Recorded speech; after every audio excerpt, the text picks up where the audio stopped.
കഴിഞ്ഞ ക്ലാസ്സിൽ നമ്മൾ ഹൗസ് പ്രോപ്പർട്ടിയുടെ സ്റ്റാർട്ടിംഗ് സ്റ്റേജസ് ഒക്കെ ഡിസ്കസ് ചെയ്തിട്ടുണ്ട്. അത് ബേസും കാര്യങ്ങളൊക്കെ പറഞ്ഞു, അതിൻ്റെ ഫോർമാറ്റും കാര്യങ്ങളൊക്കെ ഡിസ്കസ് ചെയ്തിട്ടുണ്ട്. ഓക്കെ, ഇനി നമുക്കതിൻ്റെ പ്രോബ്ലം പാർട്ടിലേക്ക് പോകണം. എങ്ങനെയാണ് ഹൗസ് പ്രോപ്പർട്ടി ഇൻകം കാൽക്കുലേറ്റ് ചെയ്യുക എന്നുള്ളത് നോക്കാം. അപ്പോൾ ഇവിടെ ഒരു ക്വസ്റ്റ്യൻ കൊടുത്തിട്ടുണ്ട്. Calculate income from house property from the following details. അതിൽ MRV തന്നിട്ടുണ്ട് 80,000, FRV 1,20,000, SRV 1 lakh, actual rent 80,000, municipal tax paid 10,000, interest on loan 13,000. ഇപ്പം MRV എന്താണെന്ന് നിങ്ങൾക്ക് അറിയാം, മുനിസിപ്പൽ റെൻ്റൽ വാല്യൂ. FRV എന്ന് പറഞ്ഞാൽ ഫെയർ റെൻ്റൽ വാല്യൂ.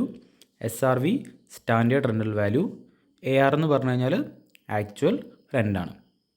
അപ്പോൾ നമ്മൾ കഴിഞ്ഞ ക്ലാസ്സിൽ ഇതിൻ്റെ ഫോർമാറ്റ് ഡിസ്കസ് ചെയ്തിട്ടുണ്ട് അല്ലേ. അപ്പോൾ നമുക്ക് നോക്കാം എങ്ങനെയാണ് ഈ പ്രോബ്ലം വർക്കൗട്ട് ചെയ്യുക എന്നുള്ളത്. ഇവിടെ നമുക്ക് GAV ഡയറക്റ്റ്ലി തന്നിട്ടില്ല. അപ്പോൾ തന്നിട്ടുള്ള ഇൻഫർമേഷൻസ് വെച്ചിട്ട് നമ്മൾ എന്ത് ചെയ്യണം, GAV ഫൈൻഡ് ഔട്ട് ചെയ്യണം. അപ്പോൾ നമ്മൾ ഫോർമാറ്റ് ഒന്ന് നോക്കുകയാണ്. ഗ്രോസ് ആനുവൽ വാല്യൂവിൽ നിന്ന് നമ്മൾ എന്ത് മൈനസ് ചെയ്യണം, മുനിസിപ്പൽ ടാക്സ് മൈനസ് ചെയ്യണം. അപ്പോൾ NAV കിട്ടും. NAVയിൽ നിന്ന് സെക്ഷൻ 24 പ്രകാരം 2 ഡിഡക്ഷൻസ് ആണുള്ളത്.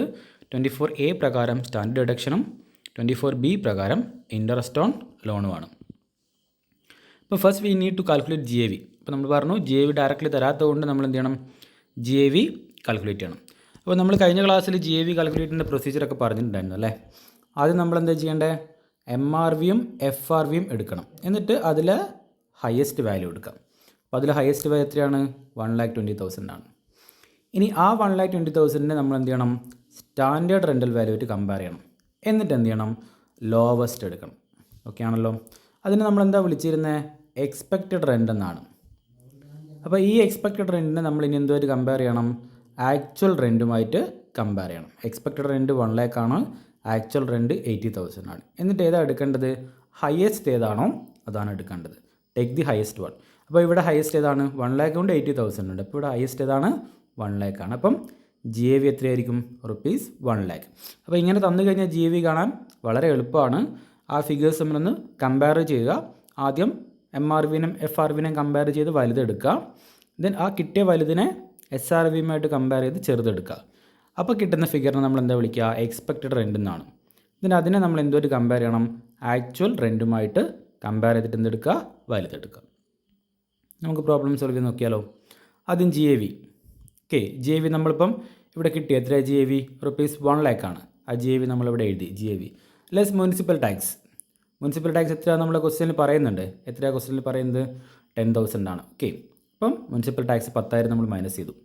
അപ്പോൾ കിട്ടുന്നത് എന്താണ്, NAV, അതായത് നെറ്റ് ആനുവൽ വാല്യൂ. ഇപ്പോൾ 1,00,000 നിന്ന് 10,000 മൈനസ് ചെയ്ത് കഴിഞ്ഞാൽ എത്ര കിട്ടി, 90,000 രൂപ കിട്ടി. ഇനി നമ്മൾ നോക്കേണ്ടത് ഡിഡക്ഷൻസ് ആണ്. Deduction under section 24. 24A ഉണ്ട്, 24B ഉണ്ട്. 24A പ്രകാരം 30% ഓഫ് NAV ആണ്. ഓക്കെ, അപ്പം നമ്മളിവിടെ കണ്ടിട്ടുണ്ട് NAV 90,000 ആണ്. ആ 90,000ൻ്റെ 30%, അതായത് 27,000 ആണ് വരിക. അത് നമ്മൾ സ്റ്റാൻഡേർഡ് ഡിഡക്ഷനായിട്ട് കാണിക്കാം. ദെൻ നമുക്ക് ക്വസ്റ്റ്യനിൽ ഇൻട്രസ്റ്റ് ഓൺ ലോൺ പറയുന്നുണ്ട്. ഇൻട്രസ്റ്റ് ഓൺ എത്രയാണ്, 13,000 രൂപയാണ്. അപ്പം NAVയിൽ നിന്ന് സ്റ്റാൻഡേർഡ് ഡിഡക്ഷനും ഇൻട്രസ്റ്റ് ഓൺ ലോണും മൈനസ് ചെയ്യുക.